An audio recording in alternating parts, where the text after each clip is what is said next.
Prof Teaching Artist Deepti Menon, and I am joined here by Fiza Syed and Professor Lieu. We are actually very, very lucky today because we are doing an art school portfolio critique of Fiza's work, and she's here with us. How exciting. If you're looking to strengthen and flex your art muscle, Art Prof is the community for you. We have portfolio critiques, tutorials, professional development, and more, and it's all for free. How cool is that? All right, well, I am going to ask Clara, what are your initial thoughts about Fiza's portfolio? And then I'd be curious to hear a little bit about Fiza on your background and the generation of these pieces. Yeah, I mean, Fiza, the first thing that really leaps out to me is your use of color is very exciting. It seems like you're really embracing it, and you have a very good range. You have some pieces where the color is super bright and saturated. You have other areas where the color is a little bit more muted, some pieces that are a little bit monochromatic. And that's wonderful to see because a lot of people are very afraid of color. I was definitely one of those people. And so I love seeing the way you're embracing that. So Fiza, tell us a little bit about your portfolio. Why are you making it and how's it going so far?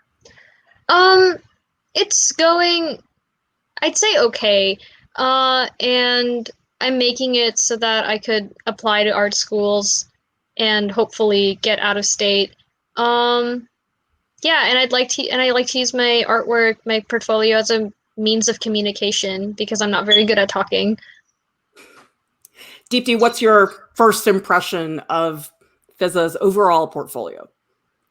Well, I agree with you, Clara. There's a lot of energy and really vibrant color in your work. And there's definitely like a lot of personality, I think, coming through. I'm noticing a lot of interesting themes of portraiture and just really saturated colors, which I think a lot of times I don't see, especially high schoolers being that bold with their colors and the energy of their mark. So that's the first thing that I noticed just looking at your work as a whole, which is really exciting. And I'm really excited to dive into each piece.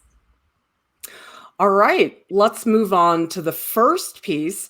And Fiza, I know that this is a combination of digital and traditional. Can you just talk to us about how you use those media? Because I know you have several pieces in your portfolio that start traditional, but then move to digital. So what is that process like for you? So a while ago, I discovered that I could scan my artwork. It was just to like photograph it at first. And then I realized that I could like really digitally manipulate it so much to the point that it could be a completely different piece.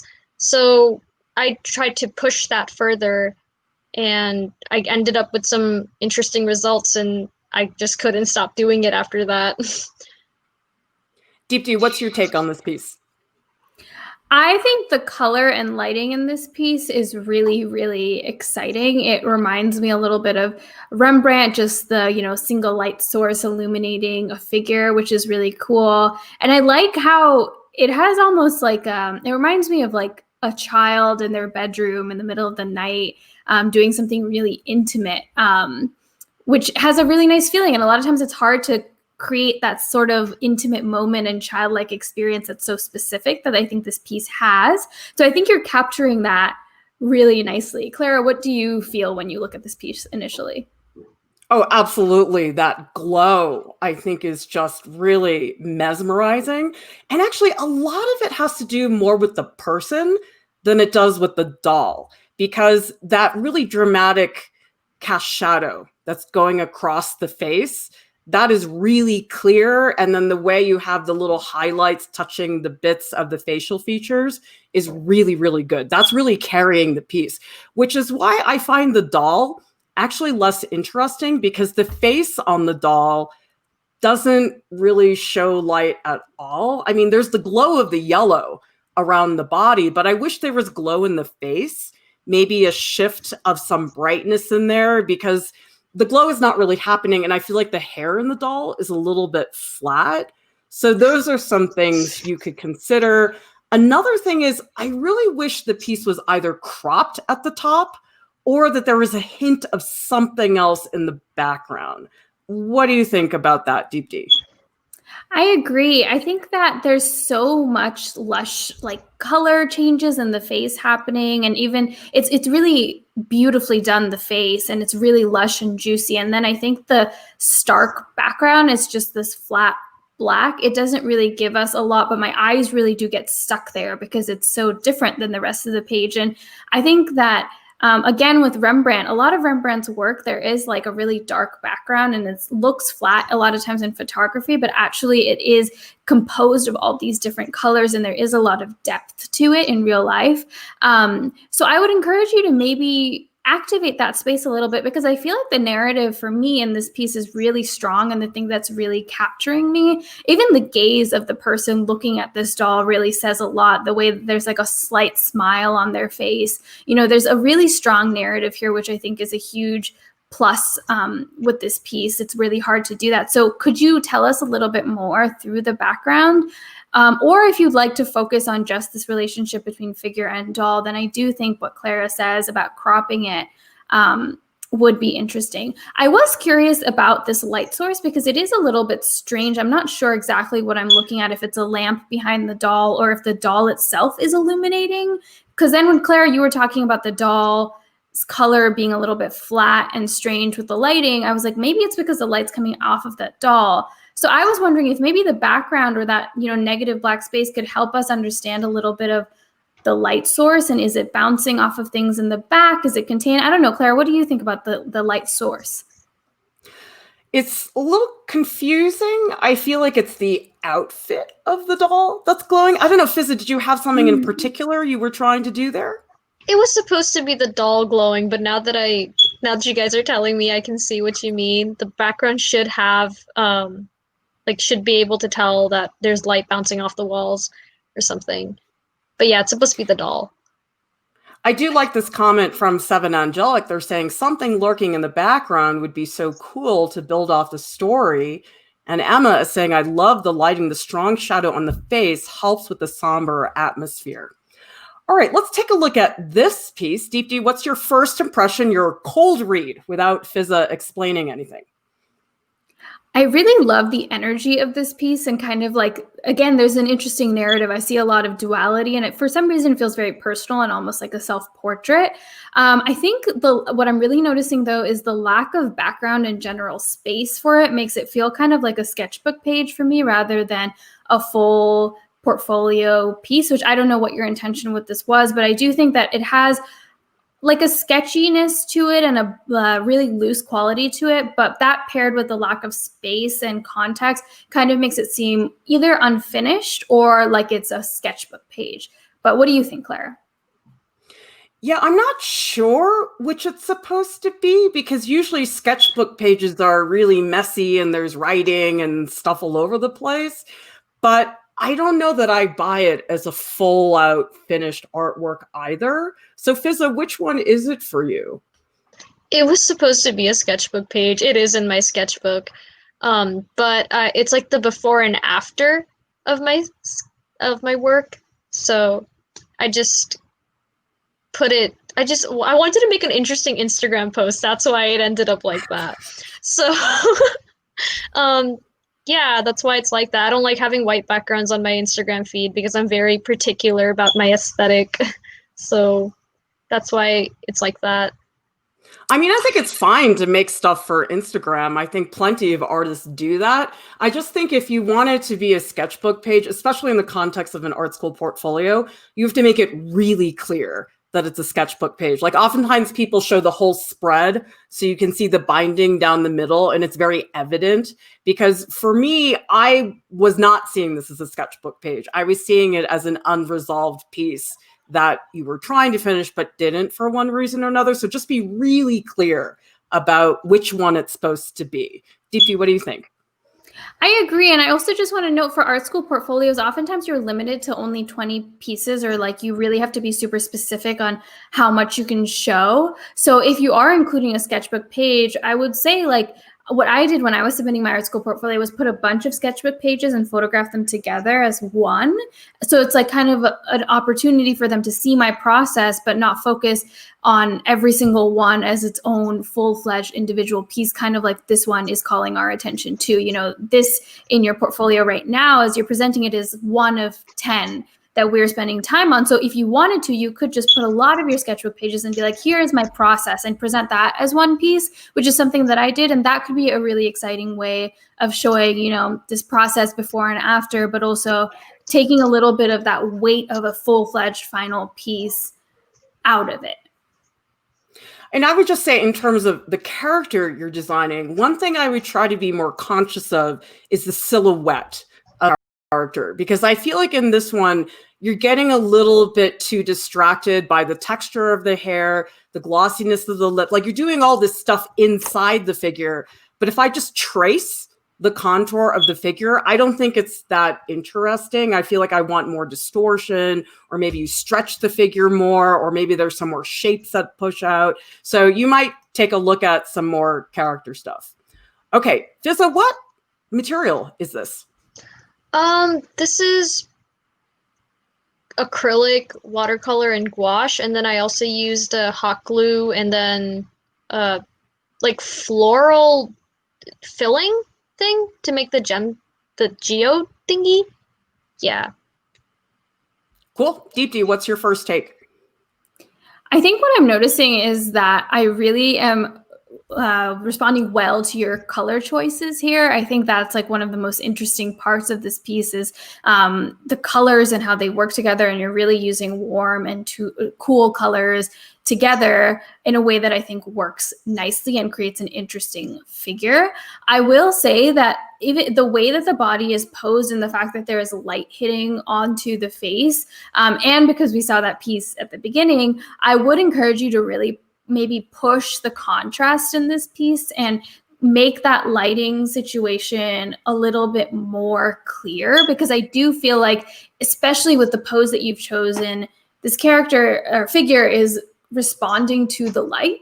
But I do have to spend a little bit of time to get there. And I think you can show us that just a little bit more right off the bat. But what do you think, Clara? Yeah, I feel like I want you to have better references, because I get the feeling this is made up out of your head, maybe a little bit of photo reference, but for me, the anatomy falls apart a little bit in the neck, because the neck does not have as much articulation as, say, the face. So what was your reference for this painting? It was a photo I found on Pinterest. It looks nothing like it anymore, because I ended up changing it so much, but yeah.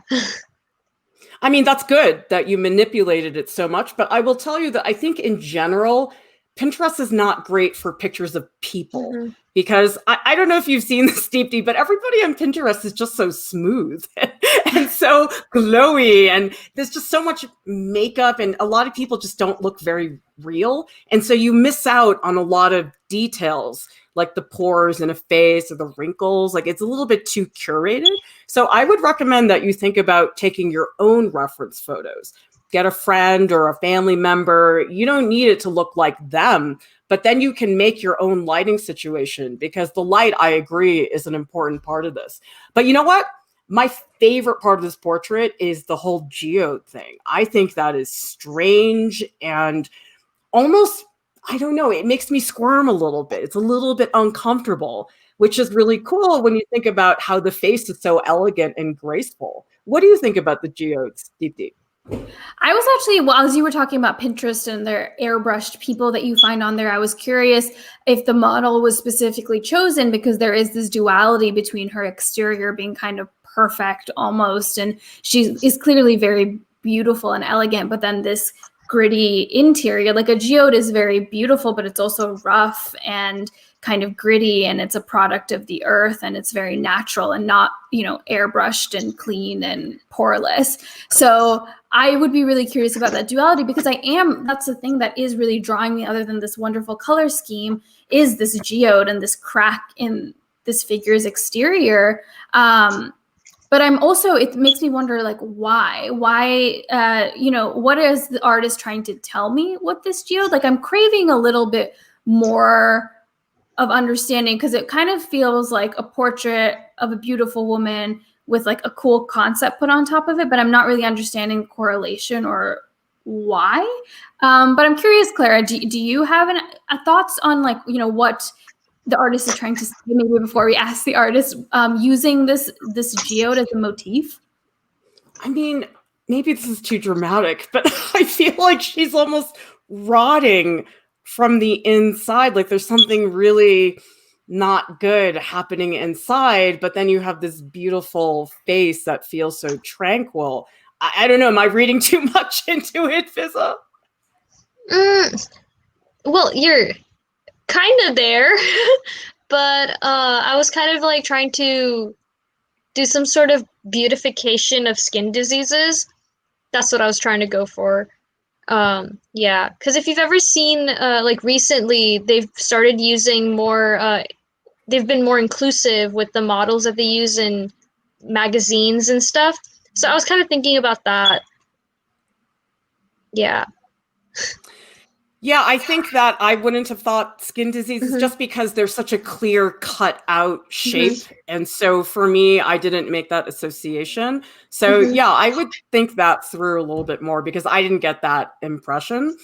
And we're going to nail you on your portrait backgrounds. We just had a stream yesterday, and I think you guys can see, while I like the color of the background, it's pretty blank and flat. So I would recommend take a looking at the stream and see if you can get some other ideas. Okay, so we have this next painting, which actually was from this draw along. You guys can see the original photo in the lower right-hand corner. And so what was this experience like, Fiza, drawing along with us during that stream? I actually drew afterwards. But yeah, I just did it for fun. I was doing nothing, so I decided, why not draw? Deepti, what do you think?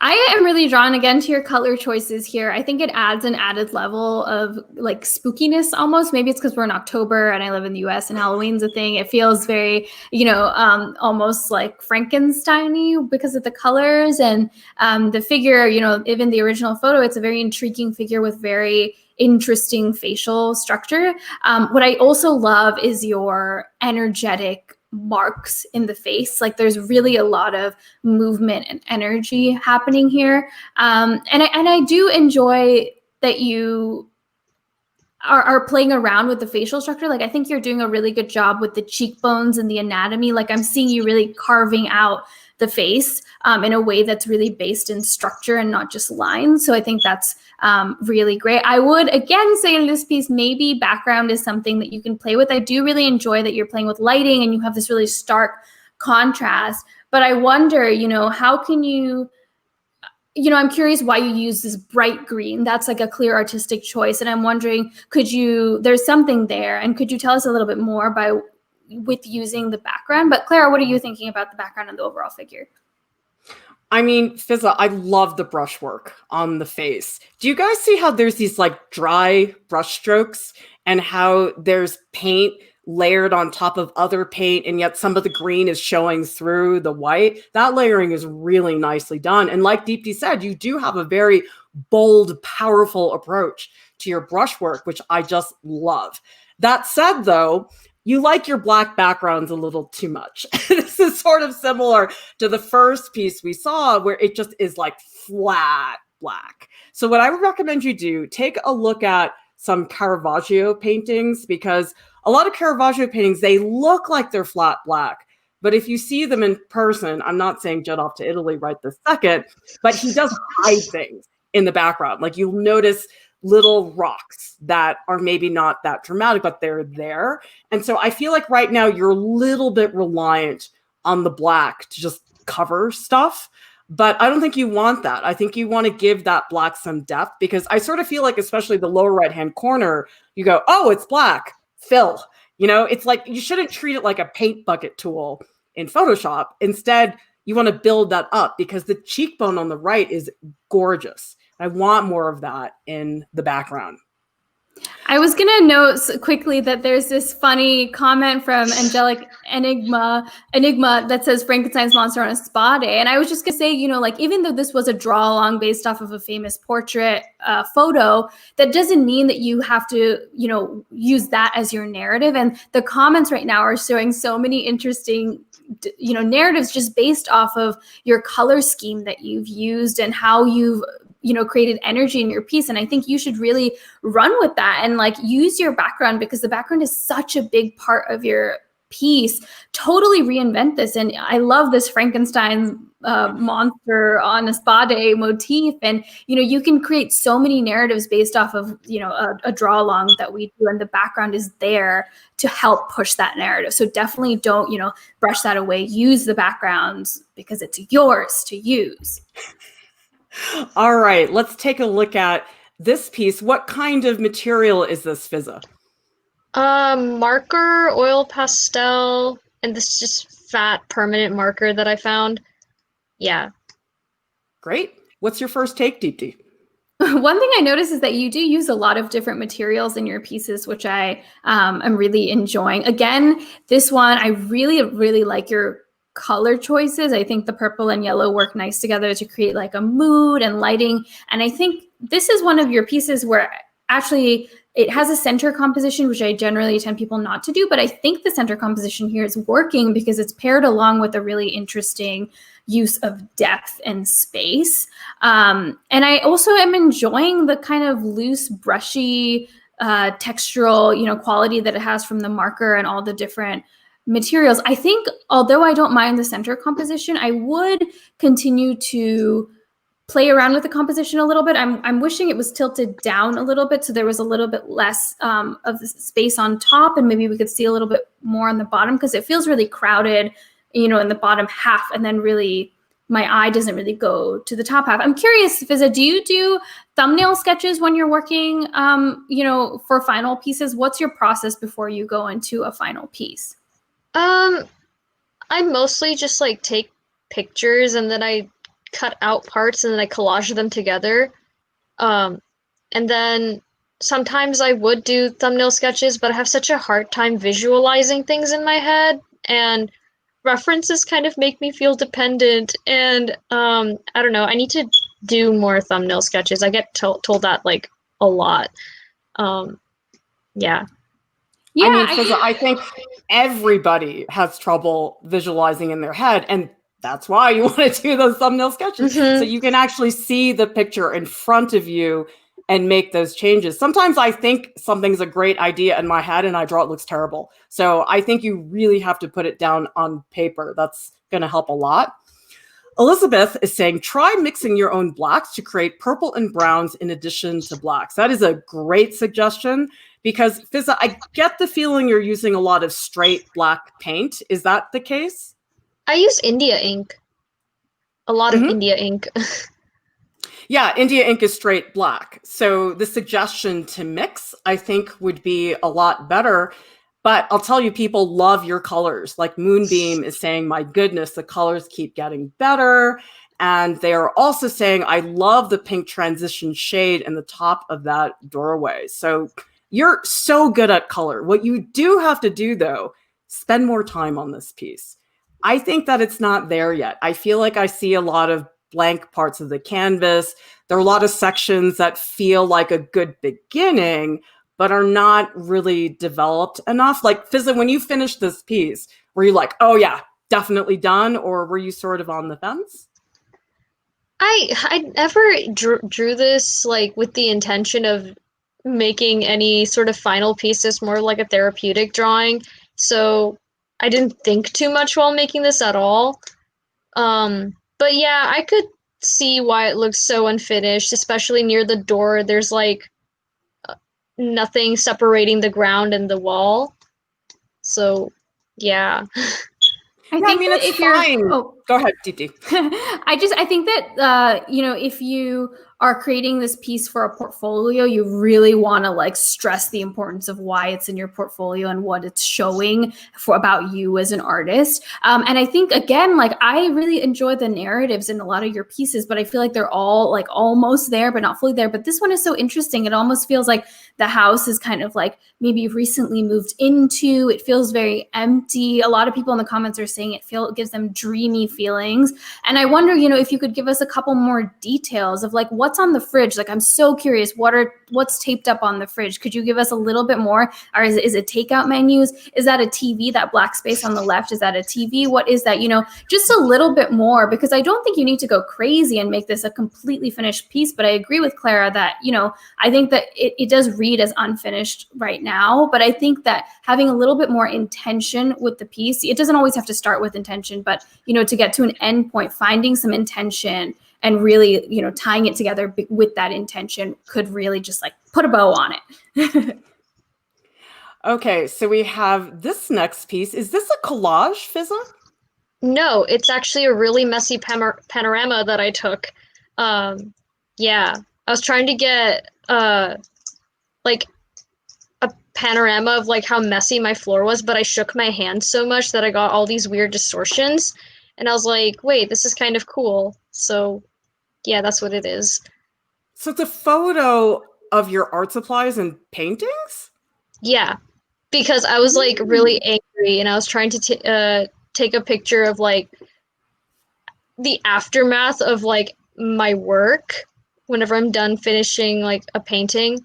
So it was supposed to look very chaotic. Well, Deepti, what do you think? I'm really interested in that idea of, taking a photograph of your work and turning that into a piece. There's a cool narrative in that in and of itself. I really am responding to the figure in the top center with this like trail behind them. It's actually working really well in this way where I can't tell if this is a photograph or a collage or what it is. Sorry guys, my cat's saying hello. But it's working strangely well for me. And I think all the pattern is working nicely too. But Clara, what do you think of this photograph painting duality? I love the idea, but I don't think you're done yet. What I would recommend, a couple things. How cool would it be if you ripped this up, okay, and then did a collage from that and then painted over the collage? Because you've talked a lot about collage as being part of your reference, but I don't know that we've seen you do an actual collage as the finished piece. It just seems like that would be phenomenal for you to do that, because this piece to me, it's like, it's a great beginning, but I don't think it's been manipulated enough. What do you think, Deepti?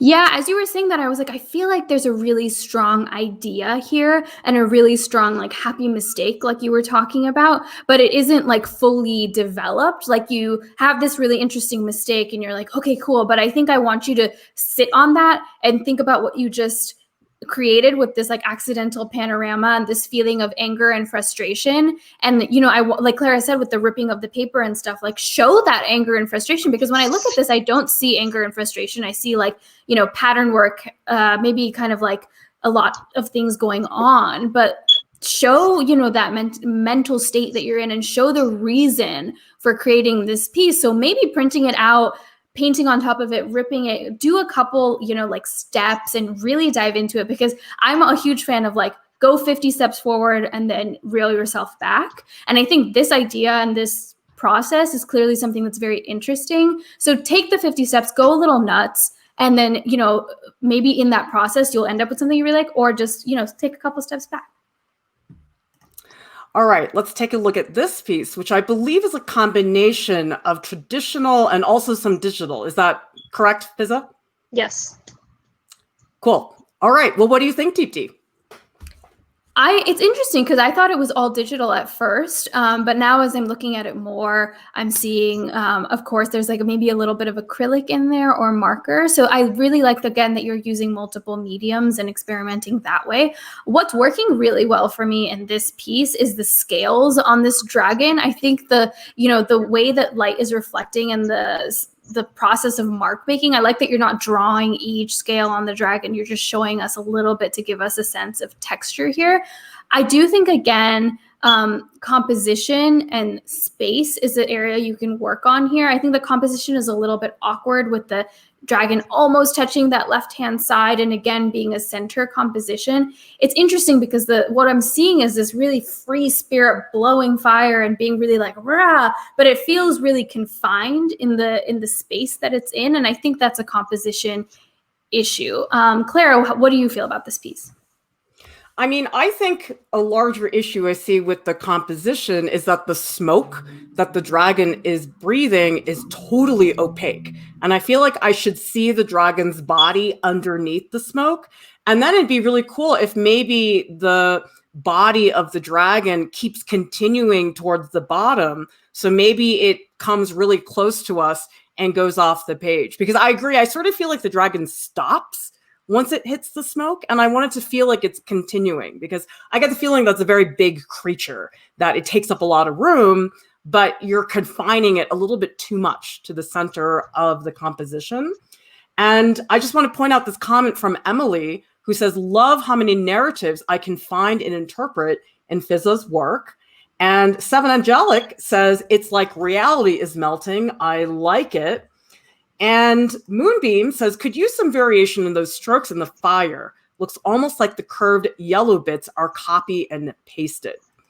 All right, well, I'm going to actually say that I think the digital work could be better. Here's why. I feel like the yellow strokes in the smoke, like I know that brush. I totally know how that was made. And I think the best digital painting I've seen, it really disguises the process. Like, you know, when people use those filters in Photoshop, you're like, oh, I know that's a Gaussian blur or whatever. And I feel like I want you to hide your process a little bit more. I don't know, Fiza, do you do a lot of digital stuff, or is it just like little tweaks here and there? This was a very early digital painting. I didn't even know what the brushes looked like, and I didn't even know I could download more brushes. So, like I said, I'm a dinosaur, so I didn't know. I think that's totally fine. Mm-hmm. Yeah, I was just going to say, I think that's totally fine. I think the great thing that you said earlier about digital work is that you can keep reworking it too. So I would say, you know, download some new brushes and play around with it and see how experimental you can get. But sorry, Claire, I cut you off. What were you going to say? Well, yeah, I would definitely go back and work on this, because it definitely has potential, but it's a little rough around the edges. And then the other thing I was going to say, you need to get some animal references, because a lot of people say, oh, well, dragons don't exist. I can't get a reference for that. But actually you can. Like, Deepti, what would you recommend? A lizard, a snake, or you can buy action figures. There are so many action figures of little tiny dinosaurs and lizards and stuff are there. So find a combination, you know, even you can get some reference photos. I don't know where you're living, but if you can go find a lizard outside and take some photos of it. But I think action figures are a great way to do it, because you can just go to a dollar store or a toy store and get some, you know, dinosaurs and just see how the muscles really work and how their bodies really do move and stuff.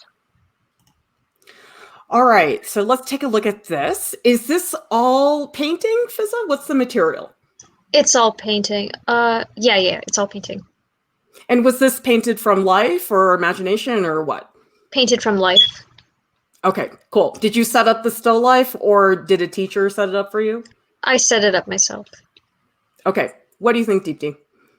I'm really curious how you picked the objects that are in here. I'm really drawn to this teddy bear because it's so funny looking and it gives me kind of a chuckle. But it's also just like addressing us head on, which is interesting. I think that you're doing a lot of really great stuff with color here. Again, it almost feels like a something I would find in a storybook, or it has a really nice cohesive palette to it. I would say though that again, I want you to move away from using black. I feel like there's too much emphasis and it's almost like a crutch in this piece where if there's a spot that you didn't know what to do in the background, you put black on it, and even like to show weight and line work in the objects itself. There's a lot of emphasis on the black, showing the center of this flower, showing the outline of the bear. And I think that you can do that with lighting and stronger lighting choices rather than just relying on black. Clara, what are your thoughts? Yeah, you know what I need to do? We need to go to your studio and remove all the tubes of black paint and make you mix them on your own, because blacks can have very different qualities. You can have a black that's very warm, a black that's very cold, and I want you to start seeing those differences, because right now black is just black, and I think you can do more with that. We have a comment from Chamang Soon. I hope to see more of your work in the future because you're using a lot of materials to express visual languages. Go bigger and larger. Yeah, like how big is this painting, Fiza? It's quite small. I work usually really big, but like this is quite small. Yeah, I would think with your gestural quality in your brushwork that you would need to work big. So I would agree with that comment that maybe just get a big sheet of paper, something cheap. Don't get a really expensive canvas, and just play with scale, because something changes. When you get to a bigger scale, you really have to physically interact with the artwork, and you might love it. Like I find working bigger much, much easier than working small. Working small for me is extremely difficult. So yeah, I would definitely think about that. Deepti, cold read on the next piece. This piece feels really different than a lot of your other pieces, but I love the use of this fuzzy texture over here. There's a really sweet, intimate quality to it, and it feels really personal. And I do think, though, you're doing a really nice job here with exploring your backgrounds to help create a narrative and use different textures. I will applaud you on that. I think depth and space maybe could be played around with more. But the one thing I will say in this piece is maybe try and steer away from a center composition, because it is something that we're seeing a lot of and in this piece, I don't know if it's really helping at all, or if it's again just a last minute thought, oh, where do I put these figures? I'm going to put them in the center. So again, maybe some thumbnail sketches, but how can you further drive your narrative and further make us feel for this piece, or feel that narrative, or understand what you're trying to accomplish by creating an interesting narrative? You're also creating this 3D element of this fuzziness that pops towards us. Could it pop more by changing the composition? I don't know, Clara, what are your thoughts on that? Yeah, I think the composition is getting in the way of me really thinking about all the parts of the piece, because really I just go right to the middle. I look at the fur, I get super engaged with that. Then I look at the faces because they're faces, but you haven't really given me a reason to look into the corners of the piece. And even the background too is sort of the same on both sides. So I would say in general, composition is something you really want to nip in the bud at the thumbnail sketch stage, because you're so good with color, you're great with mixed media, but the composition is sort of killing you in a lot of these pieces. It's the same thing every single time. I mean, I love the fur, but I feel like it's so separate. Like I want it to be more fully integrated. Like what if you had some 3D material for the hair? I'm not sure, or maybe you paint on the fur more dramatically. I think you did paint a little on the fur, didn't you? I used a chalk pastel because I didn't want it to look matted. I still wanted it to look like fur. So I just brushed it with chalk pastel to get it to have the light and the shadows. Because actually one of my favorite parts is this section. Maybe I can take my cursor. Everybody see this little tinge of yellow? I think is so beautiful, but I'd like to see more of that throughout your pieces.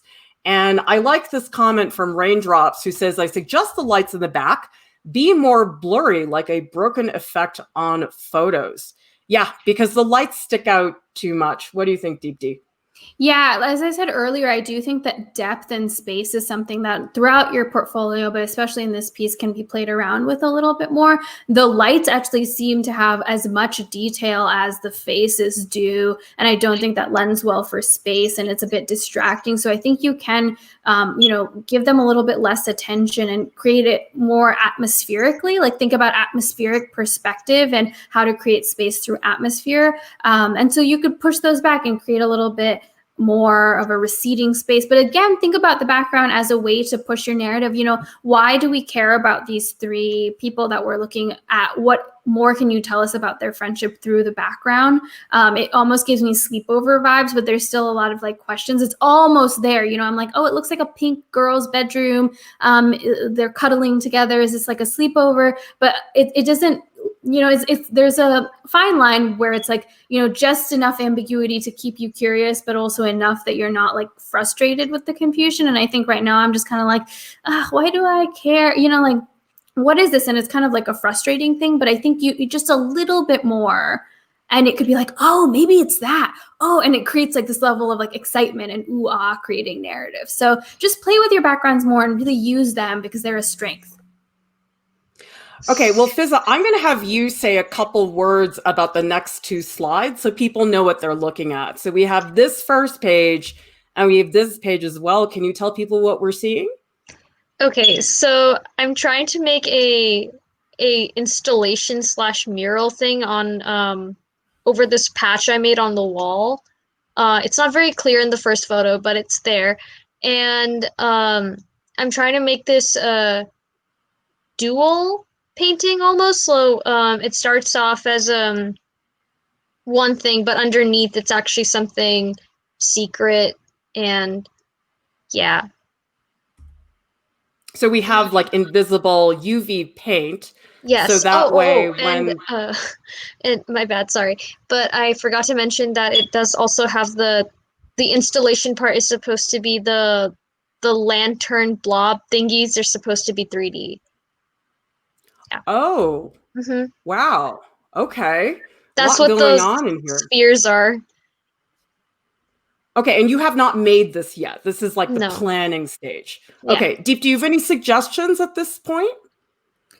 Well, I think starting off by building those UV lamps and doing some tests with the lamps and then playing around with the UV paint is a really good idea. I think this idea of like a secret thing and like the lights having to do with it is really interesting. And I love that. I'm really responding to this process that you're doing right now, because this reminds me a lot of like the thumbnail sketch, for earlier pieces where I was like, I wish you did more process and thumbnail sketches before jumping into it. This is exactly what I mean. You're doing a lot of thought and a lot of really hands-on investigation. So I would say continue playing around with this investigation. And I think really find what you're trying to say because it is so interesting to have a secret thing on your wall because it's so big and so large and in charge that like, how could someone miss it? But then you turn off the lights and it's a whole nother piece that could speak volumes.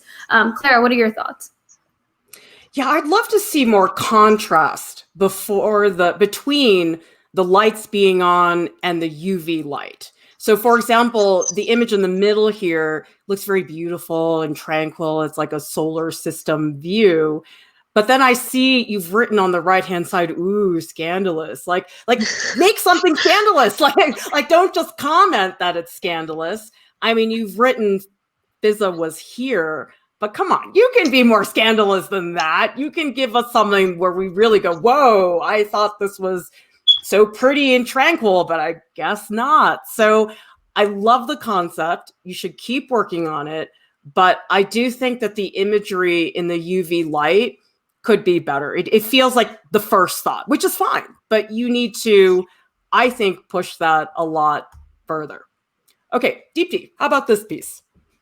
This piece is really interesting because you're using a lot of different media and it's kind of really clear what this narrative is. It has a very personal feeling to it.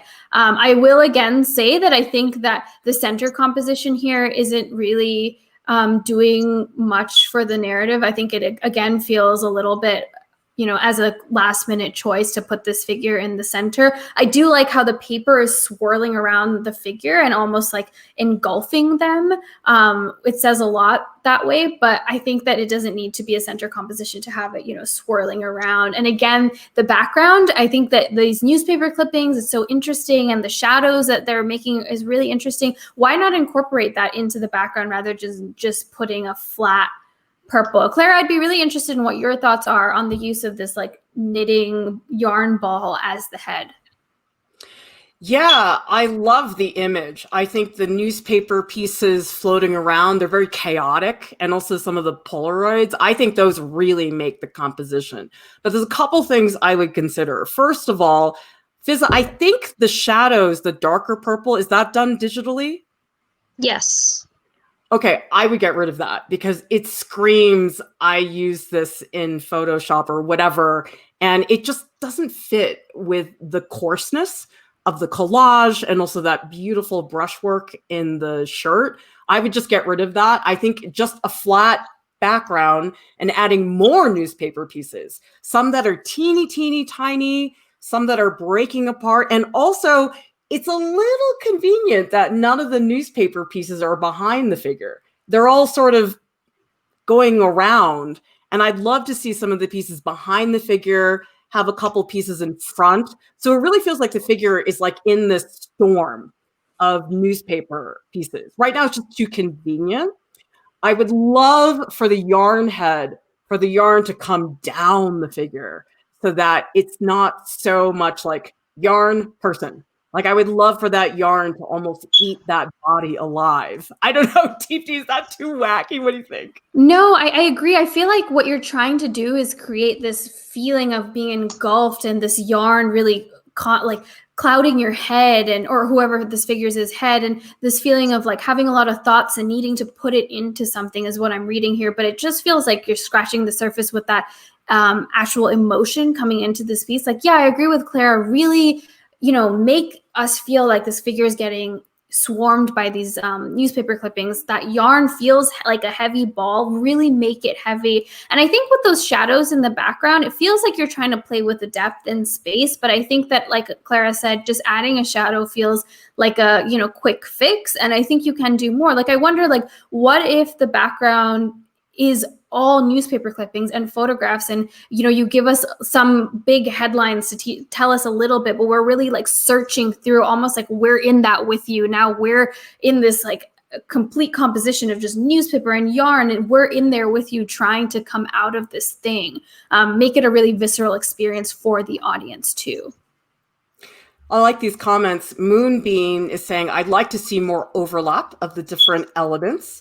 And Riley Trong is saying it'd be cool if the shadows were more different colors. And Labiba says it's a visualizing thing she was trying to explain before. And Raindrop says the dimensions of newspaper around the subject. It's a really cool piece, Fiza, and I would love to see you work on it some more. I mean, a lot of your pieces are like that, where they're off to a great start. You just got to push them along a little more. Okay, so these two pieces are actually related. So Fiza, can you explain what the relationship is? So the first one was supposed to be a portrait that I made after reading a quote about individuality. And then the second one was a reinterpretation of it because it reminded me a lot of SFX makeup, and makeup was my way of dealing with the quarantine. So I tried to reinterpret that idea with the second piece. Yeah. And you have not really decided which one to keep, or do they go together? How are you going to present them? I don't know. I think they're both they're okay as like separate pieces. So I never really thought I had to choose between them because to me they are separate pieces. But yeah. I mean, you don't have to choose between them. I just was curious because they're obviously related, and I wasn't sure if they're together or separate. So anyway, Deepti, let's hear from you. I'm super drawn to this collage piece over here. I think that, things we've talked about in the past with composition and background, you're really, playing around with this piece. And I'm so you think you did such a good job of collaging that painting onto the face. It really looks like it belongs in this space. The lighting works really well. Like, I almost feel like you've tricked me into believing that this is a photograph.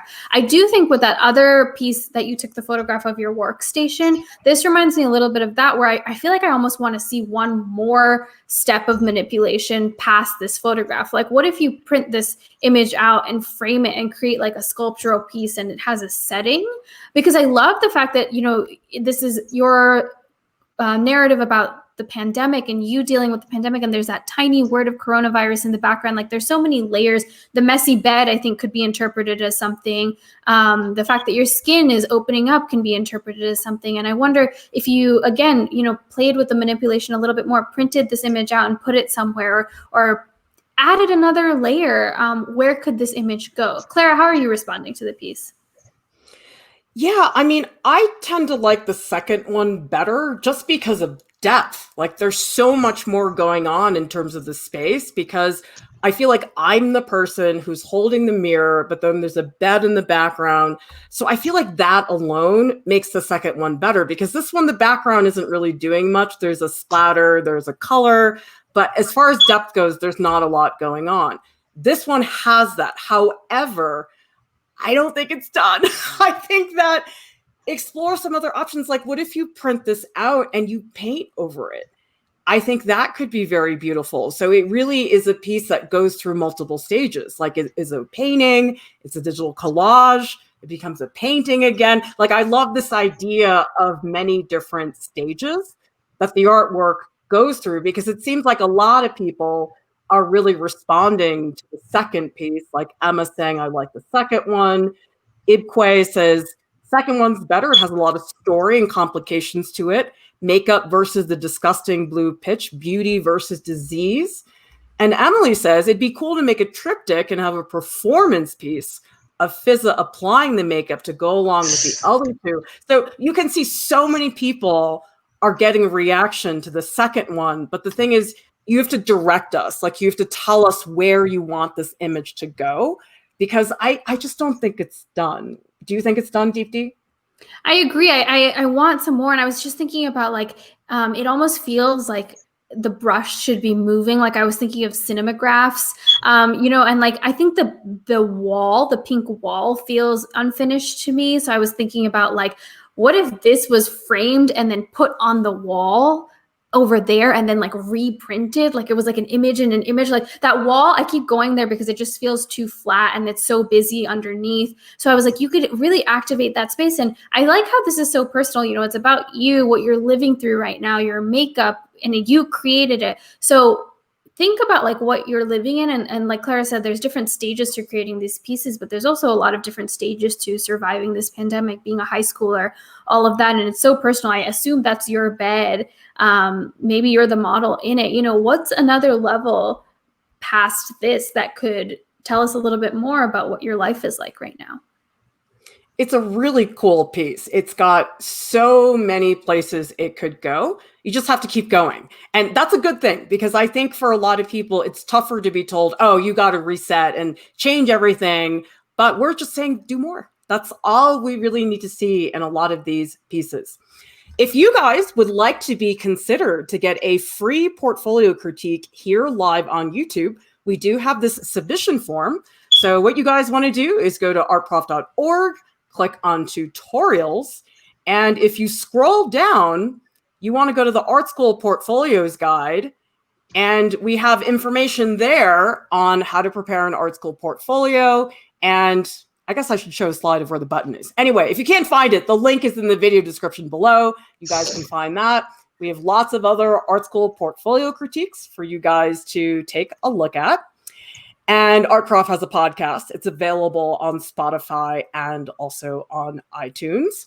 And we will be hanging out in the Art Prof Discord, Deepti and I, and Fiza. I hope you can join us as well, so we can all pick your brain about all of your pieces.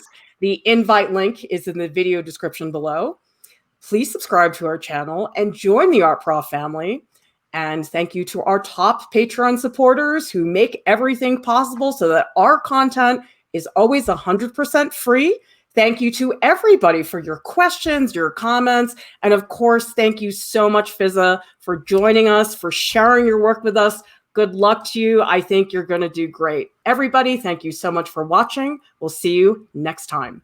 Bye-bye.